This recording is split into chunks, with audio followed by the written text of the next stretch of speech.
catechism and evangelization. I was fortunate enough to go to Catholic school. I wouldn't have been able to go to Catholic school without the support of my parish. Both my parents were civil servants, and in order for my brothers and I to have that option to go to Catholic school, it really did rest on tuition assistance.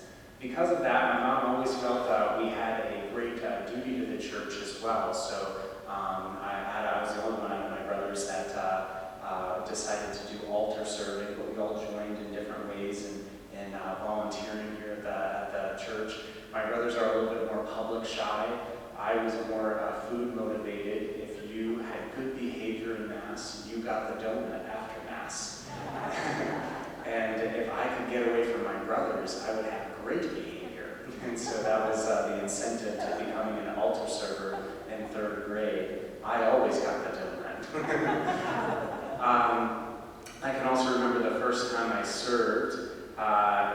They gave me a candle. The processional candles were long, and my very first day serving, I kicked the bottom of the candle, and the glass top went flying and shattered into a million pieces. And my dad came to the back of the sacristy with his checkbook of how much is this going to cost me.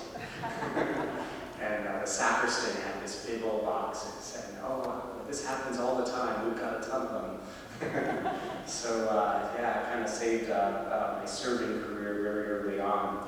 I can remember really knowing about my faith. I can remember just the Catholic formation that was there in Catholic schools was really present. I could answer a lot of questions about the church, about what the church believes.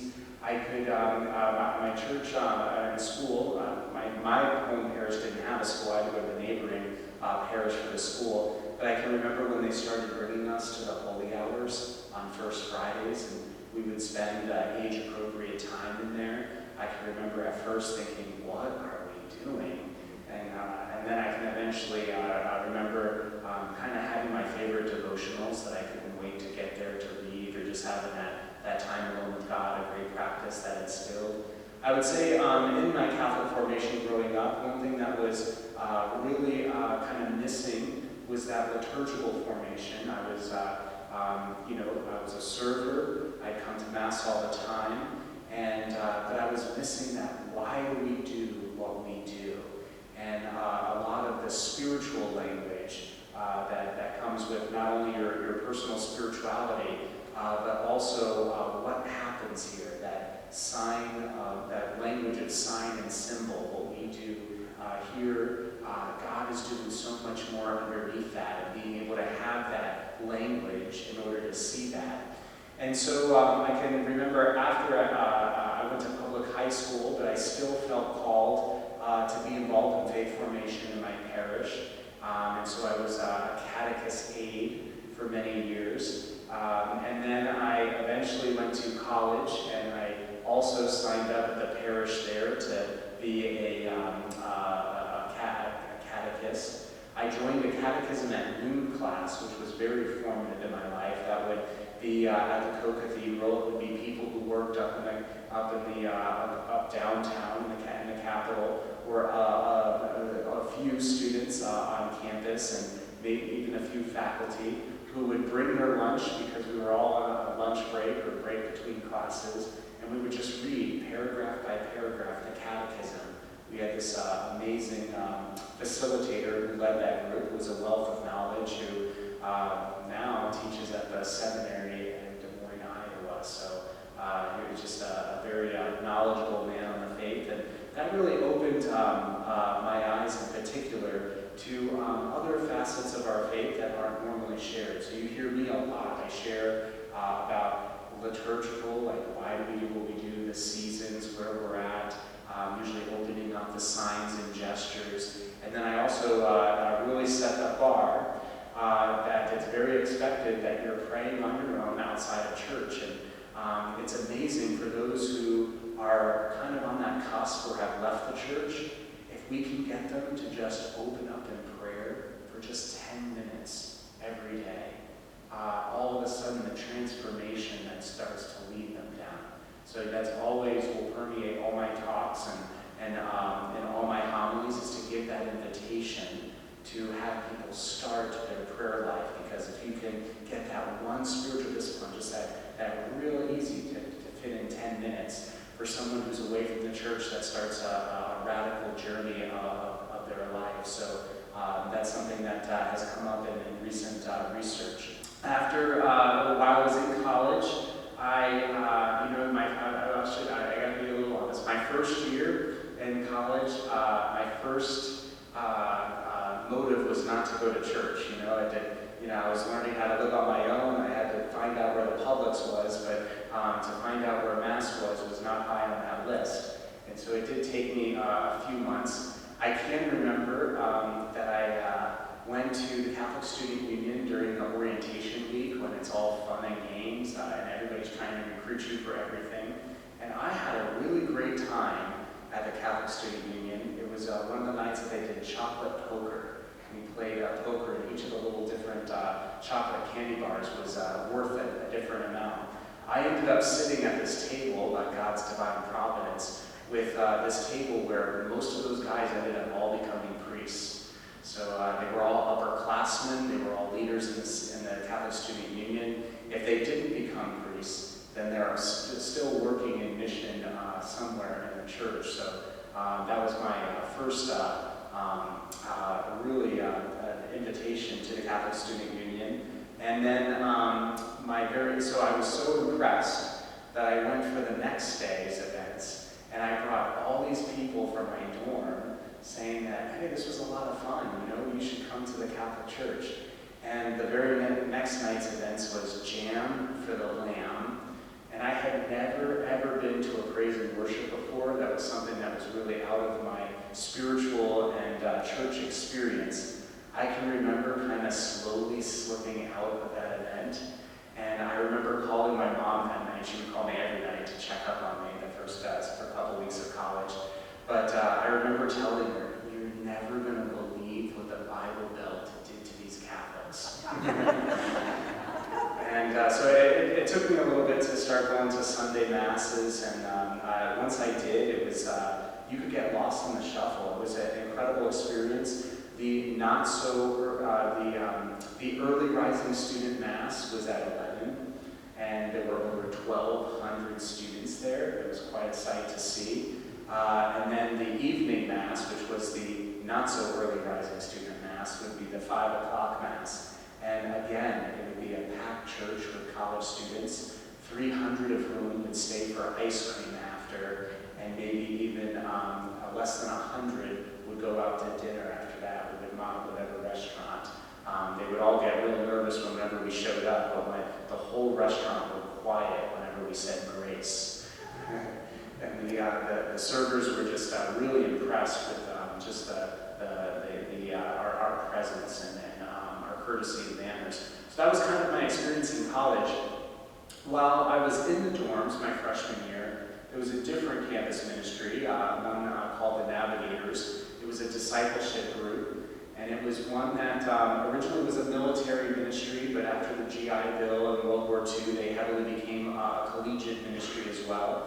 But they were going to instill in you your spiritual disciplines. So if you came in and you identified as a Baptist, they were going to make you a better Baptist. Consequently, if you were a Catholic, they were going to build into you and challenge you to be a better Catholic. And this was the group where that really challenged me to live my faith, because they had lots of questions. A lot of these kids and fellow students in this group were from Protestant traditions, had never really met Catholics, certainly had a lot of stereotypes about Catholics, some of which I couldn't even believe as they were telling me, and they were asking if it was true or not. And I was like really taken back and sometimes even laughing.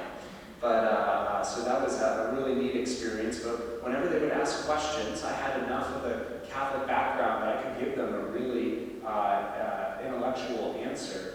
But then they would ask me, well, do you really believe that? And so it was another thing of being taught something that you could repeat, and then owning up to it. And then, of course, sometimes those jabs and challenges of saying, well, your life doesn't really show that you believe that. So it was a very interesting group to be in, and especially at the time, there were lots of members of the international organization, who many of the higher-ups were having conversions to the Catholic faith, very public authors, some of whom couldn't make that jump to the Roman Church and would end up taking on some Orthodox faith. But it was interesting to listen to their lines. It was also very interesting to experience non-Catholics and their faith. Of course, the deal was, if I go to your church, you come to mine. And it was very interesting to see the exchanges, and it was easy to get them to come because we could go to theirs in the morning. They could always come to mine in the evening. And it was interesting in those conversations we had. I can remember the time there was this lightly Jewish girl from South Florida, Jewish by heritage, knew very little of her faith, but enough. And when she came to college, had this radical conversion to Christianity, which was very neat. And she was one of the ones that I never really sought after to kind of invite her to Mass, but she was going to different churches, and she asked, "You're the only Catholic that I know, can I come to church with you?" And I remember her experience in church when she sat in the pews, and after Mass, she didn't even know. I was like, "Oh, well, what do you think?" And she's like, "I'm going to get back to you tomorrow." She had such a profound experience and could not believe the relations between synagogue and Mass and how clearly she saw the Passover lived out in Mass. So she had to collect her thoughts before she could share them with me. And so that was a very interesting moment as well. For a lot of my Protestant friends, there were divisions in their church. I went to college at a time where the Episcopal Church in North Florida was splitting, and so many of the churches knew that they couldn't just branch out on their own, but they had to plant themselves under a bishop. And so they planted themselves under the church in Uganda, the Anglican Church in Uganda.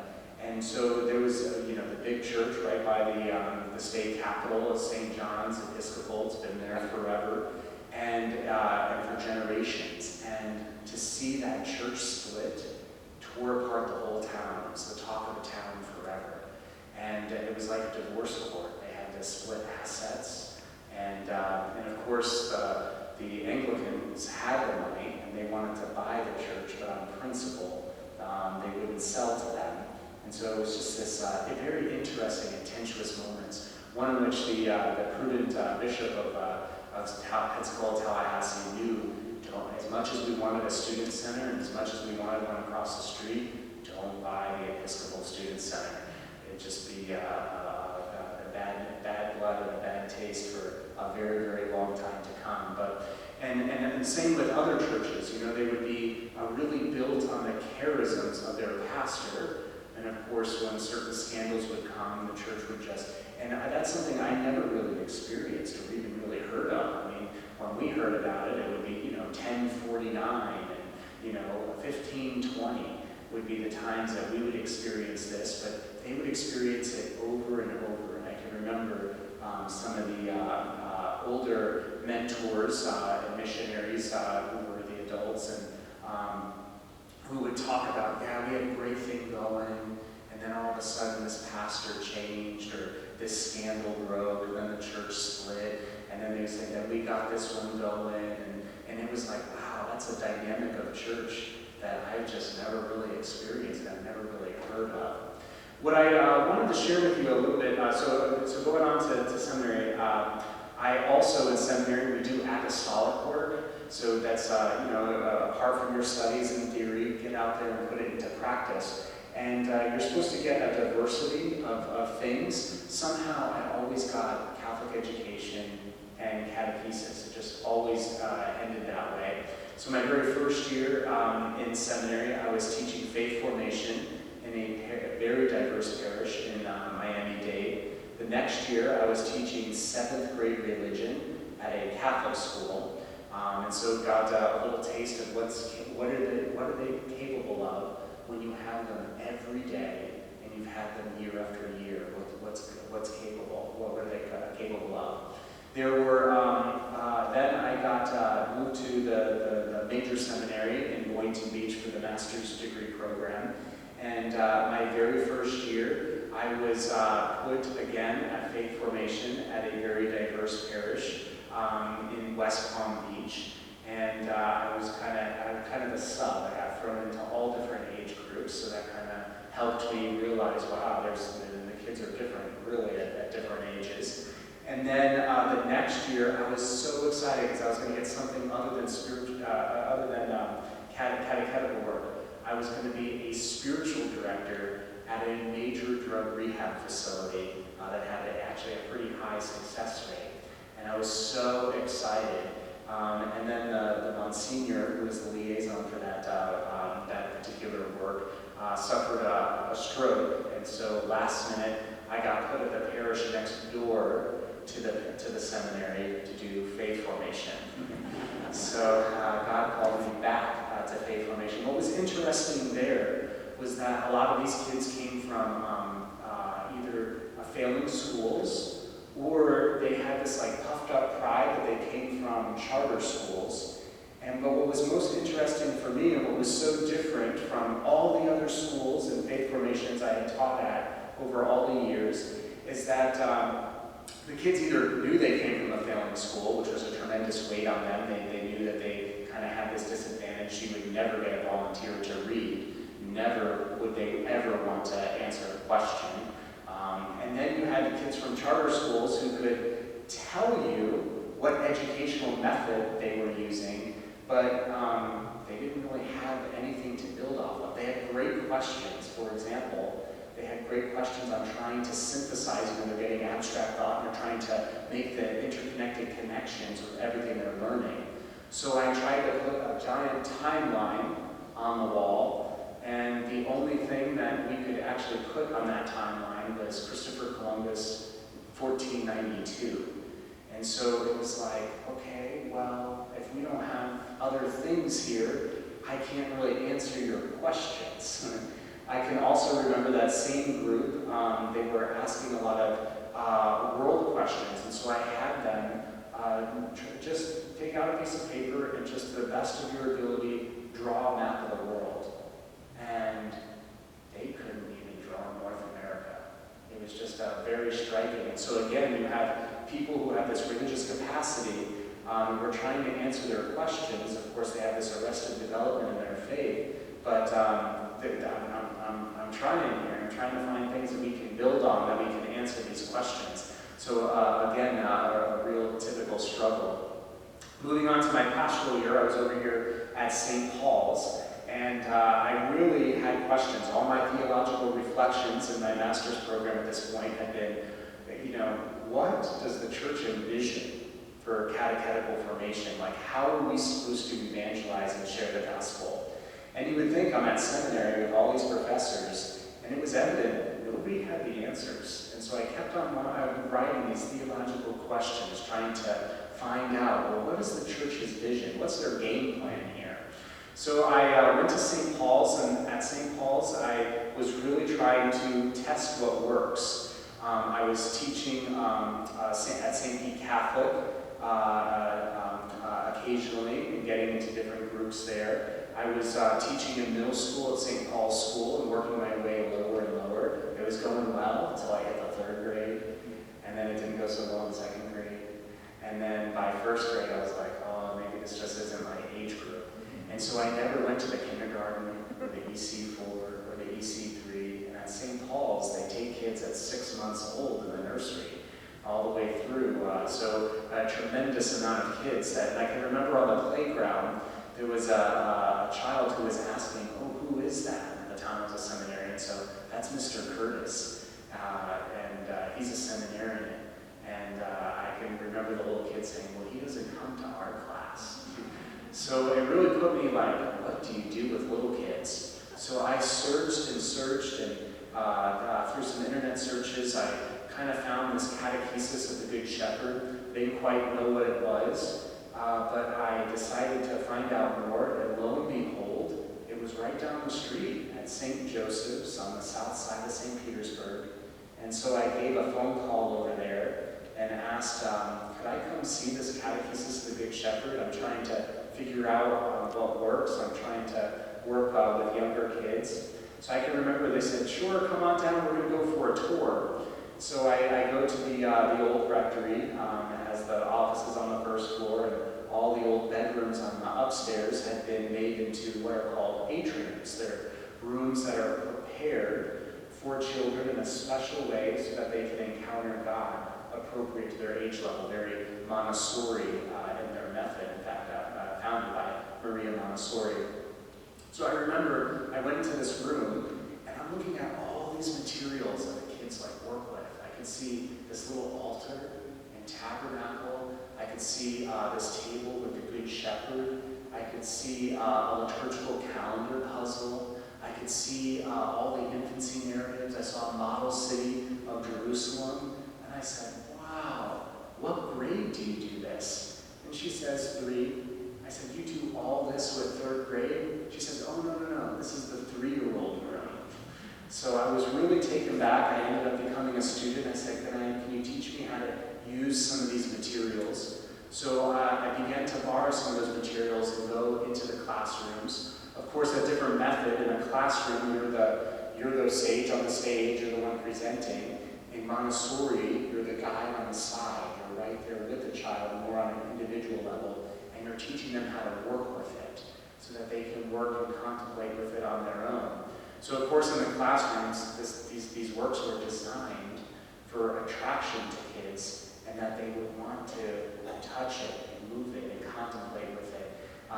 So, of course, when I go into a kindergarten class, all 30 of them wanted to touch whatever it was that I brought. I'd say, this is my turn, not your turn. I'm showing you how to work with this. Knowing full well I was kind of lying to them because I had no plan or even place to where they could even possibly be able to work with this in a contemplative environment individually. That really left a mark on me, and I decided that I was going to try to pursue this.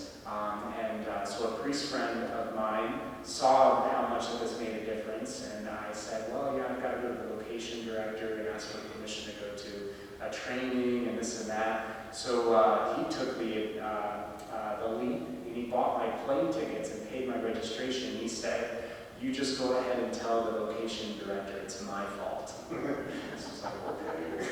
So I tried to look for a training. Again, this is a little bit about catechism of the Good Shepherd. Before, in our older days, it really was the family and the faith community that transmitted the faith. You would come to church, and usually the artwork in church would be very formative in teaching.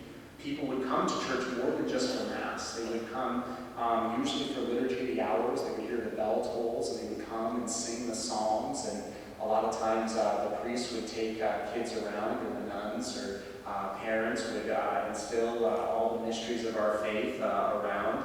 And kids would grow up with that religious sense. There wasn't too many distractions in the world. And so church was something that was just really foreign. It was just the exquisiteness of the building that you would go to, the things that you would do there, the vessels that you would use would be otherworldly. And so it really kind of opened them to a language of the transcendence. What ended up happening as we started to become urbanized, and as parents started to go to work and the breakdown, our plan, and clearly in the Code of Canon Law, the vision of the church was Catholic education. We were going to get together with our pastors and as a community, and we were going to come together and we were going to educate our children. And so for that to happen, it heavily relied on religious sisters. What ended up happening is with suburban sprawl, we ended up having schools not necessarily where we needed them.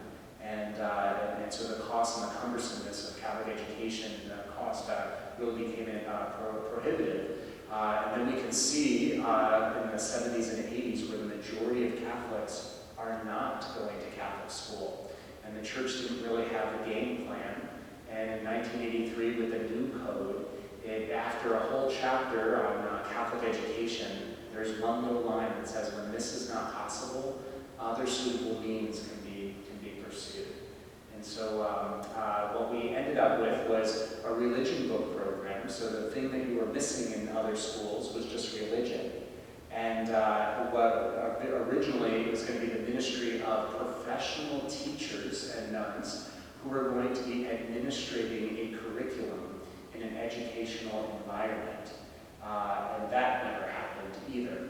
The other thing that would happen is, especially in our country with the Baltimore Catechism and the catechisms that followed, is it presumed that you were getting your liturgical and spiritual formation at home, so you were coming to Mass, the mysteries of the liturgical worship were being formed at home, that your spiritual life was being nurtured by gathering together as a family in prayer, and you would have some place of devotion within your home. And so when you came to catechism class, or when you recited your answers with the Baltimore Catechism, it was really to prepare you to be in a Protestant country as to why you were Catholic and not Protestant. So that was some of the American experience. Eventually, with the dawn of the Catechism, bishops asked that all of our faith formation follow the form of the Catechism. Well, if you open the Catechism, the very first chapter is on the pinnacle of our faith, the Trinity. And so what would happen in every grade of faith formation is the very first chapter, when these kids come to class and are getting to know each other and the teachers, is the deepest mystery of our faith, the Trinity. So it was really a top-down model. It never really asked the children, what are your questions? What is it that you need, and how can we present it to you? It was really an end product model that said, this is what we want, and we're going to backtrack until we get there. And there's some great articles that said, if we were a school, and this was our track record, we would have been closed down decades ago. That this model doesn't really work, but it's all we have. We've been breaking from that model. There's been different theories, so if you go to different faith formation series, they'll be liturgical calendar-based, or they're going to be more arts and humanities-based, or they're going to be very scriptural and lectionary-based. But still, they still have to follow that form and function of the catechism. But we know from the data that 10 years ago, you may have heard me share this, every 10 years, in the year that ends with an 8, we do a report on young people in the church. That report annually has become known as the disaffiliation of young people. And in 2008, it told us that we lose 75% of the baptized by the age of 18. So 75%. It goes on to say that we'll gain 15% back by college ministry, by maybe the experience of marriage prep, when they come to the church for marriage prep, if they come to the church for marriage prep. And then again at the mystery and experience of bringing a child into this world. And all of a sudden, even though you may not take your faith seriously, all of a sudden there's this burden that maybe I should at least introduce my child to the mysteries of the faith. So those are the capture moments that we have. So we gain 15% back. So in 2008 we said, wow, we're doing really good at capturing 15% back. Let's hone in on that. We also said, we're doing so much better than our other mainstream Protestant brothers and sisters. We'll do appreciative inquiry. We're going to find out what we're doing well, and we're going to do it better. Well, the report came out in 2018, and the report is entitled Going, Going, Gone. And it's the same numbers from 2008, except fast forward 5 years. So now we're losing 75% of the baptized by the age of 13. They may be coming to Mass with their families. They may say that they're Catholic. They may have the right answers. They may be going through the motions for confirmation. But already in their heart, there's a disaffiliation between their personal identity of being a Catholic. And so they quickly find themselves outside the church. We're hoping that those numbers of the 15% are true, or even, hopefully, maybe even better. But yeah, that report, really, really devastating. And it has really been a call to action. So a little bit about Catechism of the Good Shepherd. Catechism of the Good Shepherd, in 1910, the Pope moved First Communion down from 12 years old, which had been at for the majority of our history. It was right there. You would usually receive, sometimes you would do it all in one Mass. If the bishop came to visit, you would get confirmed. You would receive Holy Communion all in one Mass. Other traditions, it would be you would come to the church and you would receive First Holy Communion, and then you would quickly go to the cathedral and you would be confirmed by the bishop at the cathedral. Sometimes it was reversed. Sometimes it would be you go to the cathedral on a particular day to go get confirmed at 12 years old, and then you join your parish community that Sunday for First Holy Communion, although technically you would receive First Holy Communion at the cathedral at your confirmation.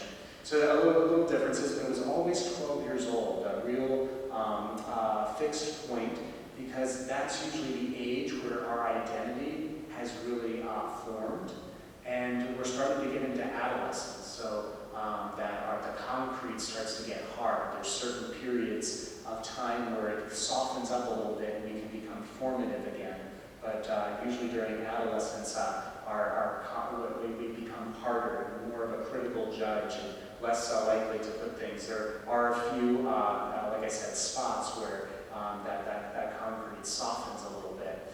What ended up happening when they moved First Communion down to 7 years old, it was because the Pope felt that children really needed the Eucharist at their moral formation. They experience sin at that age, and they need the remedies for sin at that age. He never talked about confirmation. He said, that's kind of open for debate. It's a little bit more abstract, the Holy Spirit, the gifts of the Holy Spirit, finding your vocation and role in the church. So he kind of left it at 12 years old and kind of left it for theological experimentation. But he really did say kids can realize that Jesus is really present in the blood, in the wine, in the bread, as the blood and the body of Jesus, and that they can. So we should give them this tremendous gift at a time where they really have that capacity and need for it.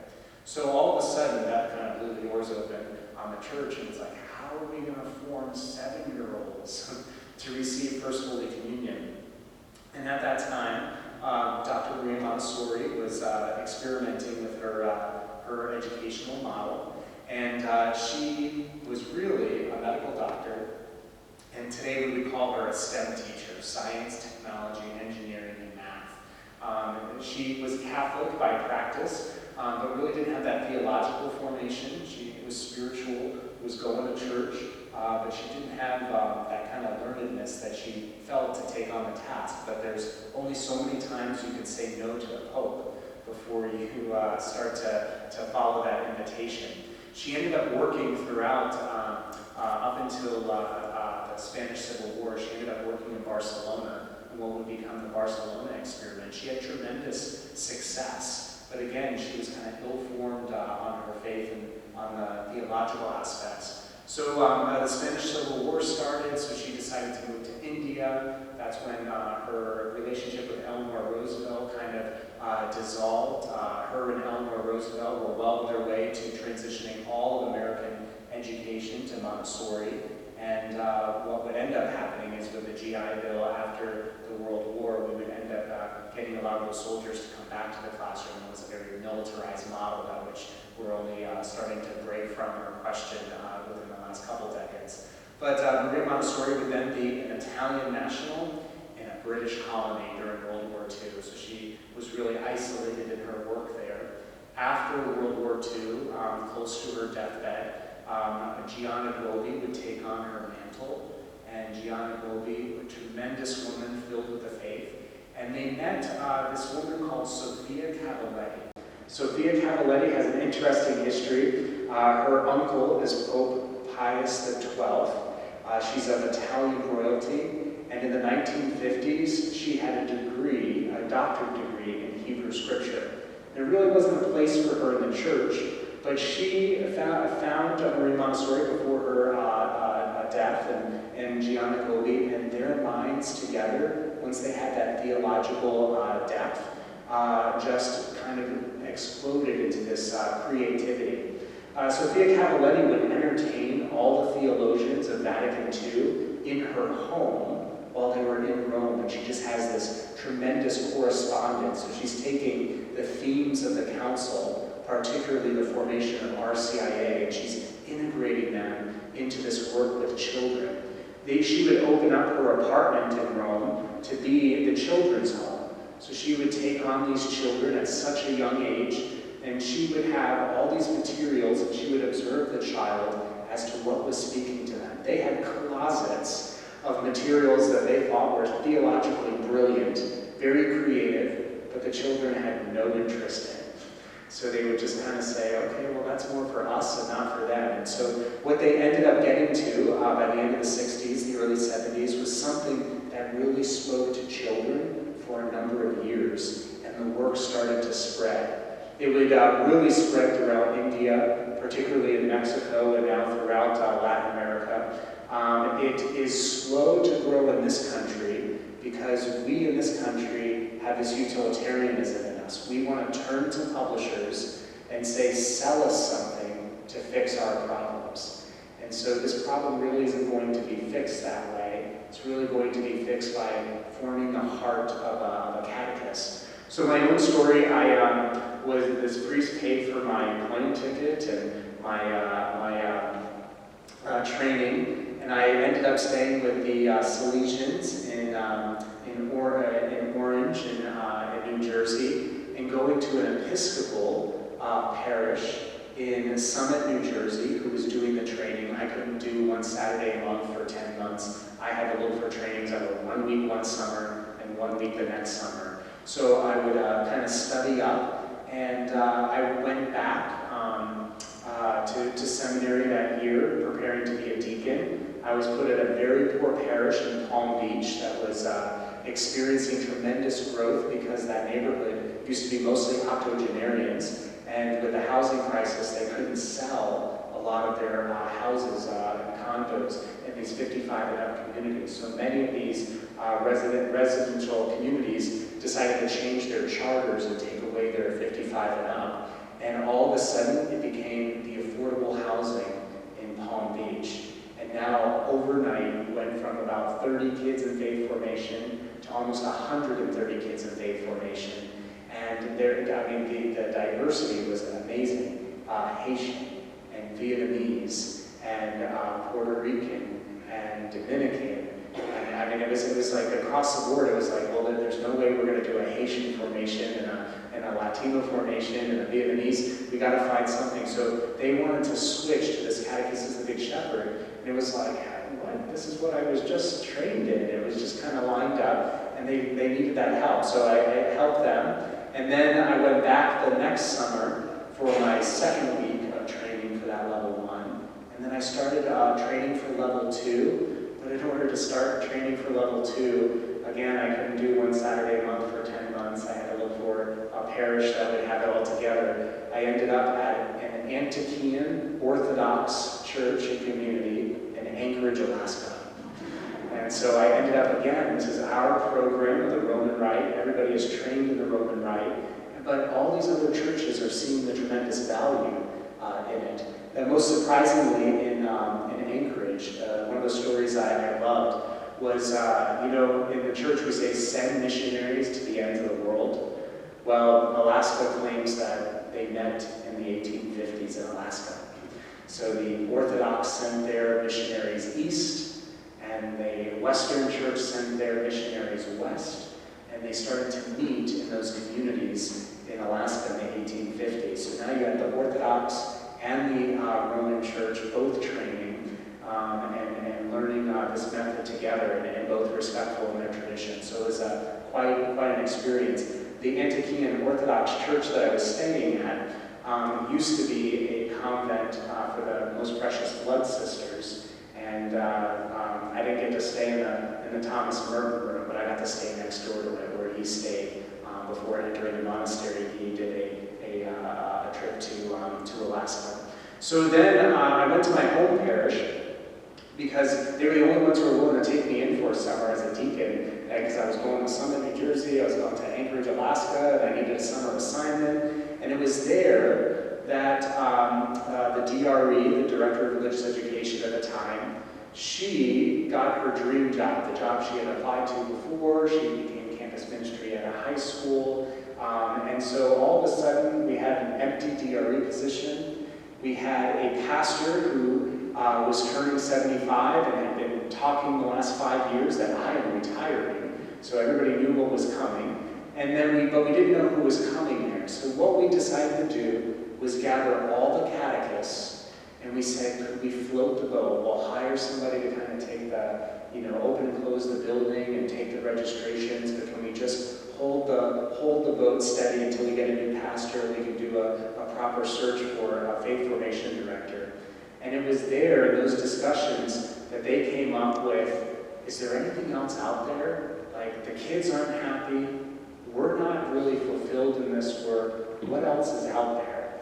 Now, they had no idea that in the other room, I had been using all of our high schoolers to build, they needed hours for their Catholic schools. We were building all these hands-on materials that I was taking to this poor parish in Palm Beach that could barely afford it. And so I just said, well, there is something out there. And I walked them through that room, and they were like, we don't know what this is, but we want to do it. And they're probably one of the fastest in the country to make that decision and open with a soft opening in October of that same year, so summer to October, and change the direction of their parish. Before, the mentality had been, we have about 70-something kids in faith formation, and we want to make it as easy on the parents as possible, because that's the way they'll bring them. So they patted themselves on the back for this. They had the most efficient car line ever.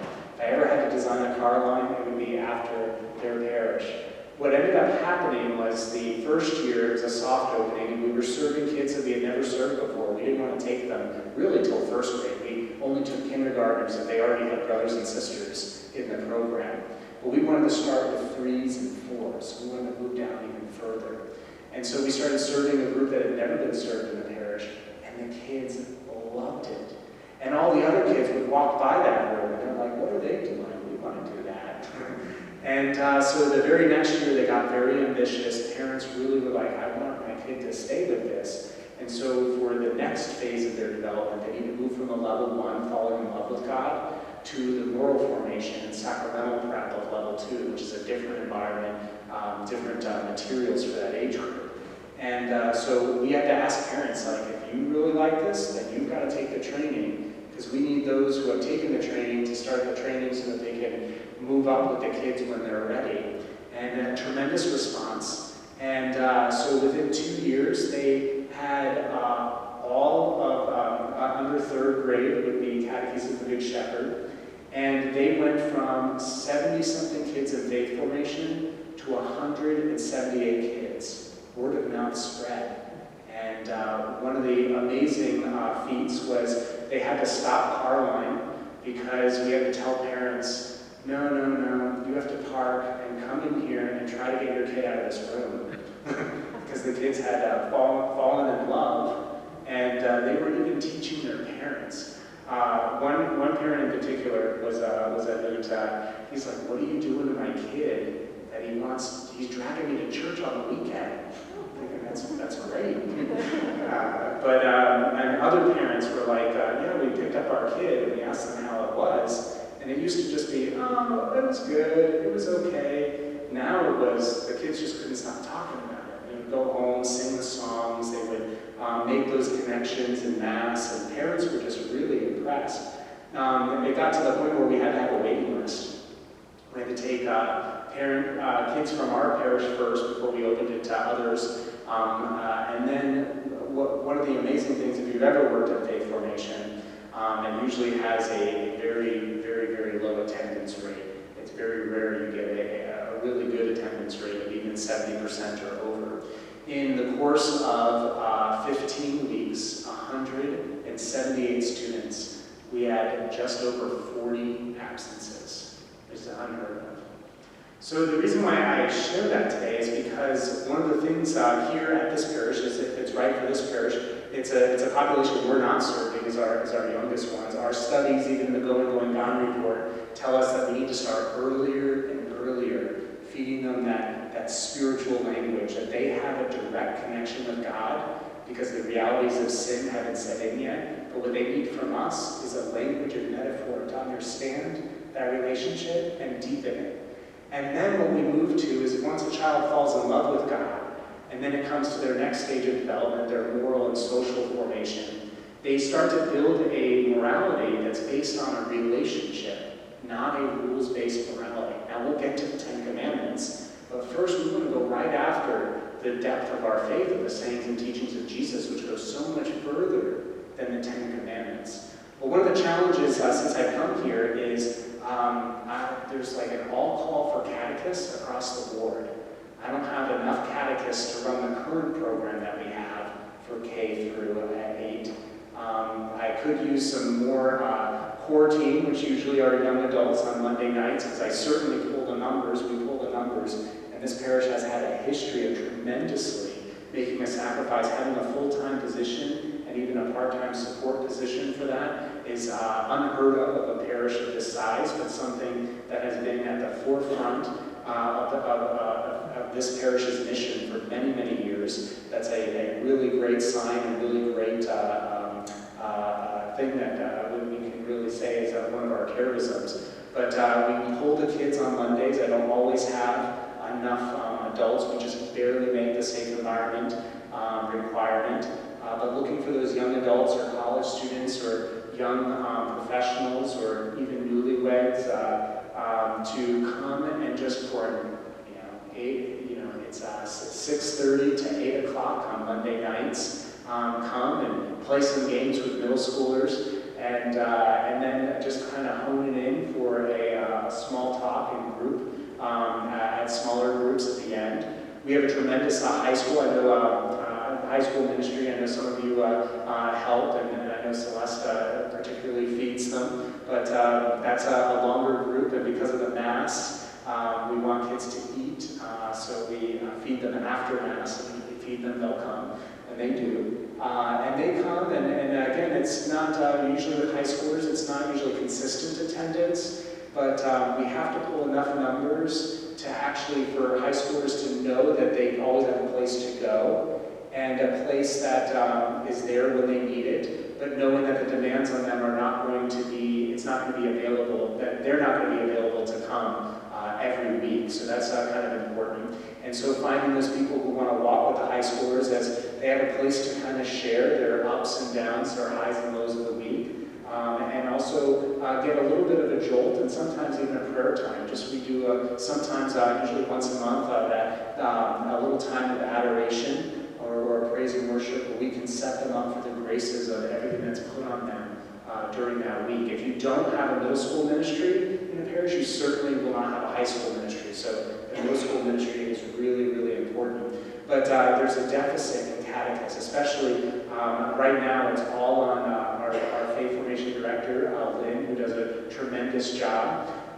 We have really put it on parents because we don't have the catechists, not even to do Zoom with those particular grades, a 30 or 40-minute Zoom once a week. Other parishes have been able to accommodate that. We have not. We've been doing some Zoom, and again, attendance is really, really low. And really all we've done is really give parents materials and given them online access. And so we can kind of see kids will log on, and they'll do it really fast online, several lessons all at once. Then all of a sudden, there'll be nothing for weeks. And then maybe when we get a phone call or an email, they get back on there and they do it. So it's missing that kind of consistency. The other thing I hear from parents whose kids are virtual is they aren't making that, they're saying we're so busy with something else that we just don't have time for this. And so that's going to cause more of an arrested development in their faith. So what I'm asking from you today is, as we explore the visions for this parish and also for our mission and what it is, to ask you to pray, and to particularly pray because the scriptures tell us that people have a role and a call. Catechists are not necessarily like a volunteer opportunity, not everybody is suited for it, but the scriptures tell us that it's a particular calling and vocation. And so I'm kind of putting that all call out there. Who has that call? And maybe what gifts and talents do you have to share? Maybe what age group? But we certainly have the kids in this parish, but there's really that deficit and that answer to the call to catechist. So that's what I came to share with you a little bit about. My own story, how tied it is, with the God's kind of divine providence of asking what is it that the church is asking us to do in our mission of evangelizing. If you would have told me 10, 15 years ago that I would have been trained to work with 3, 4, 5-year-olds and get down on the floor and sing songs with them, I would have laughed. But here we are. I did take the toddler training. So from 18 months to 3 years old, the most important thing I learned in that training is that is definitely not my age group. But I really appreciate the work at that age group and what is possible in equipping parents. So there's lots of possibilities out there, and I'm just asking particularly for your prayers as we kind of sort out that vision for our parish in this and in many other facets, but also particularly to that vocational call to catechist. You don't have to be the sage on the stage. What we're looking for is people to accompany them, to be guides on the sides, and to listen to God together. So that's what I came to share with you today. And thank you so much for listening, and also for all that you do as a Council of Catholic Women.